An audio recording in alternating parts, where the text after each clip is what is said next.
In the recent debate between atheist philosopher Christopher Hitchens and intelligent design creationist William Dembski, Dembski opened his arguments with a string of logical fallacies, beginning with this composite straw man. Atheism demands a materialistic form of evolution, and there's only one going theory of it, namely Darwinism. The alternative, which places us here as the result of design, is for him a non-starter. It's unthinkable. Of course, atheism doesn't demand anything. We have neither the need to believe nor the required defensive belief that religion does. Nor does atheism necessarily dismiss design. But scientists cannot honestly assert that which has never been indicated, and atheism only says that theists haven't justified the assertions that they make. Dembski also lied about what he called Darwinism and also about the definition of evolution. At one point he says, evolutionary ideas go back a long way. They don't take precisely the form of Darwinism, but if you are an atheist, that's really the only game in town. Matter, the natural world, has to organize itself.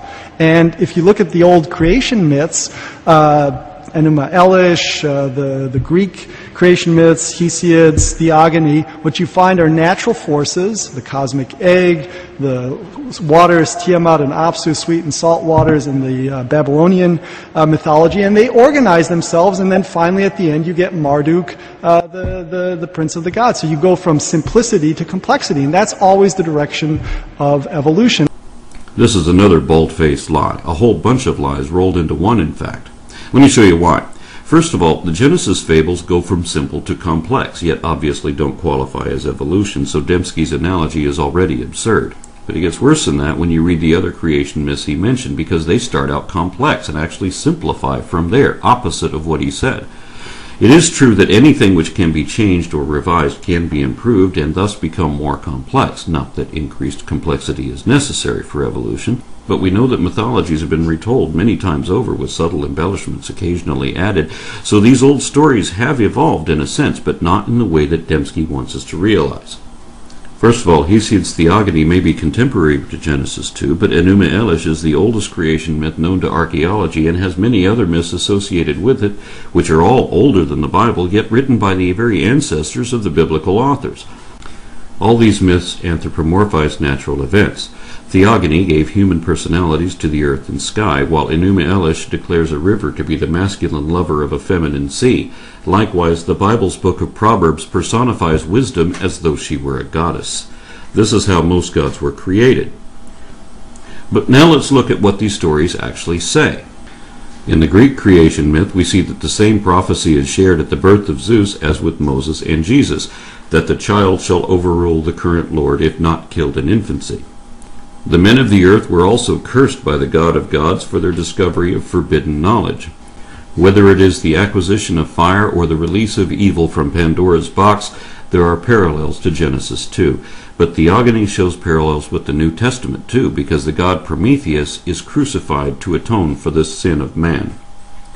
Enuma Elish describes the creation in 6 generations of gods recorded on 7 tablets. The 6th divine generation included Marduk, who created men to complete their work so that future generations, beginning with the 7th, could rest. Even the method of creation is similar to Yahweh's creation of Eve in Genesis 2. The creation of the first men and women in Genesis 1 is paralleled by another pre-biblical myth, the Epic of Atrahasis, wherein clay figurines are washed in the blood of a god who was sacrificed that they might come to life.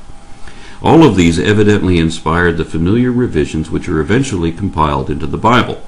None of them are remotely evolutionary or materialist, and all of them are quite the opposite of everything Dembski said they were. A professor of philosophy with degrees in both theology and psychology has no excuse for an error of this magnitude, especially when... My dad was a biologist. He taught evolutionary biology. When Hitchens took the floor again, he accurately observed that Western monotheism has always been initially hostile to significant revelations of science until these became so humiliatingly obvious that even those in the business of denying reality were forced to accept them. Hitchens also turned to the void already absent of any evidence to indicate God and filled that with negative evidence, further diminishing the likelihood. Things like universal chaos, rampant extinctions, various examples of scriptural and practical contradictions inherent in the common assumptions of Abrahamic theism. But in defense of evolution, Hitchens usually cited Christian evolutionists, preemptively disproving some of Dembski's predicted allegations, although Dembski still went on to make those accusations anyway. Most importantly, Hitchens argued for the value of objective analysis, which he described as evidence against interest. He also pointed out that we are primates and all that that implies, both for evolution and against Dembski's idea of the image of God. I would have fleshed out our taxonomy a good deal further, but of course Dembski exhibits no knowledge of that subject and is required by his faith to dismiss it, which he tried to do using one of the staples of creationist misrepresentation. I think there's a fair amount of common ancestry, but I'm certainly not an advocate of universal common ancestry. I just don't think the fossil record bears that out. I think the Cambrian explosion is a perfect example where you have just you have these forms which are just there, poof, and there are no precursors. The Cambrian is the first period of the Paleozoic era. It's a span of about 50 million years wherein the earliest forms of all the current phyla appeared and many more were already extinct by the end, and it ended hundreds of millions of years ago, before there were any mammals, reptiles, amphibians, or anything else of that sort. Not even sharks, insects, or recognizable plants existed yet, but Dembski expects us to believe that Bambi and Thumper and Curious George were suddenly poofed into a world of trees and flowers and chirping birds out of nothing all at once. He believes this only because his storybook says so, but that is not what paleontology shows, and he knows it. Very few Cambrian fauna still look like their modern descendants, and most of the rest died out since then, and some were so alien to our time as to defy classification. There were even some macroscopic animals who seem to have gone extinct before the Cambrian explosion. How is any of that either inconsistent with evolution or supportive of intelligent design? How is it that animals as complex as trilobites and brachiopods could spring forth so suddenly, completely formed without a trace of their ancestors in the underlying strata? Trilobites are the earliest members of a clade which today includes horseshoe crabs, scorpions, spiders, mites, and a handful of other horrors, none of which yet existed in the Cambrian, or they existed but were not yet fully formed.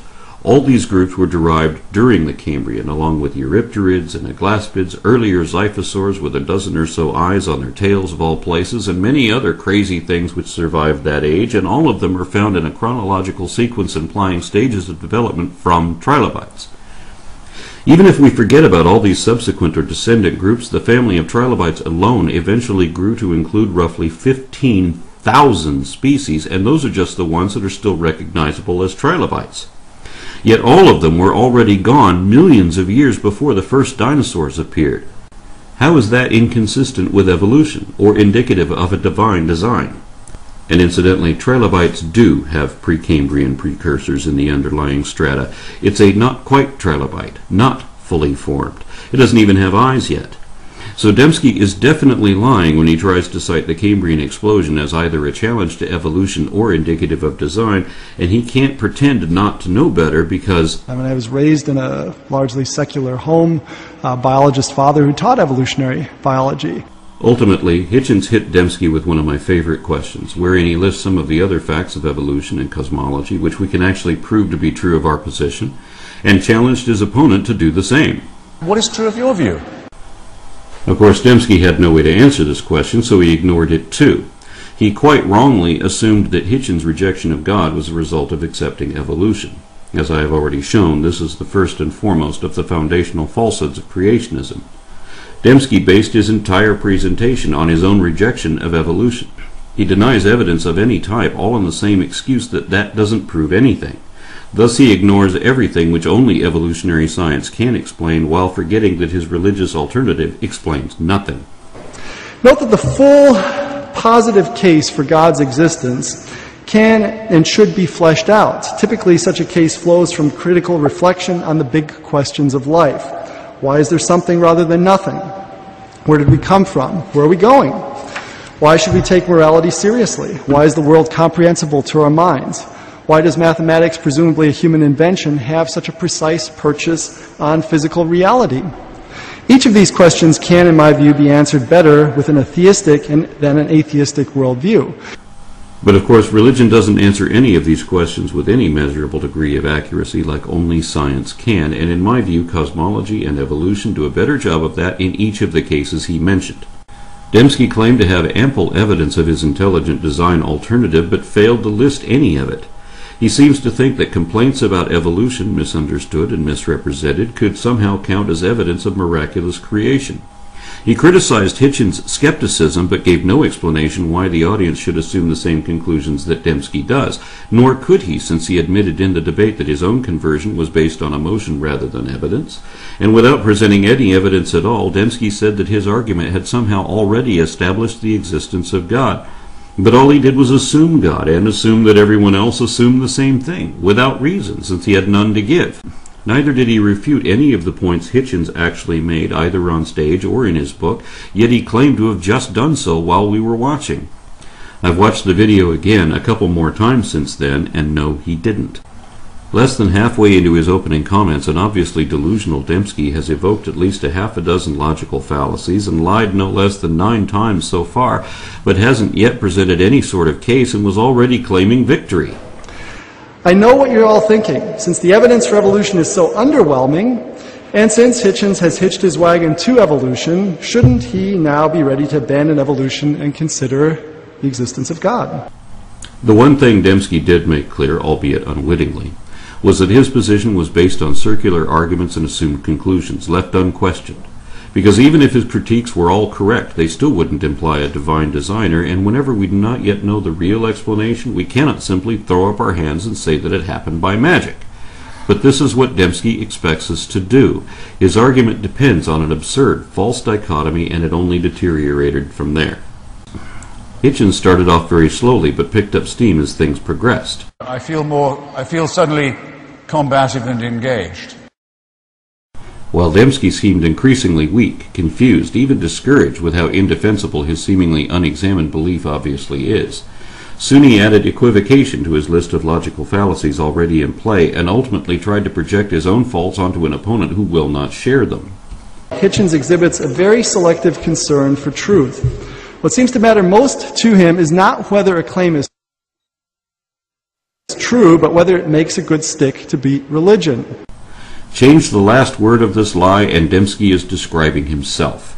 In short, Dembski's comments were entirely empty, yet the audience of this church sometimes applauded him anyway, especially when he praised his sickness as though it were the cure.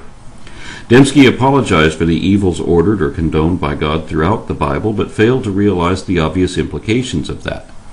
In the end, he even lamented the fact that the Bible was written the way it was, and admitted that he only accepted the whole of his dogma as a package deal.